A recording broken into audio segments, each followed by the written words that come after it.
Hello বন্ধুরা, দেখো আমাদের বাগবাজারে গণেশ পুজোর মেলা বসে। কি কি পাওয়া যাচ্ছিল মেলাতে? সব রকম জিনিস পাওয়া যায়, বেশ আনন্দও হয়, অনেক রকম খাওয়ার দাওয়ারও পাওয়া যায়।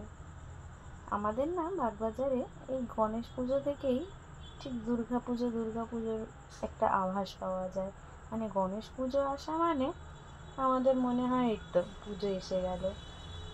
প্রায় জগদ্ধাত্রী পুজো অবধি না, পৌষকালী পুজো অবধি আমাদের এই জায়গাটা বেশ ফেস্টিভ ফেস্টিভ একটা মুডে থাকে সবাই। একটার পর একটা কিছু পুজো আসে, রাস্তায় লোকজন, ভিড়, আনন্দ, খুব ভালো লাগে এই টাইমটা।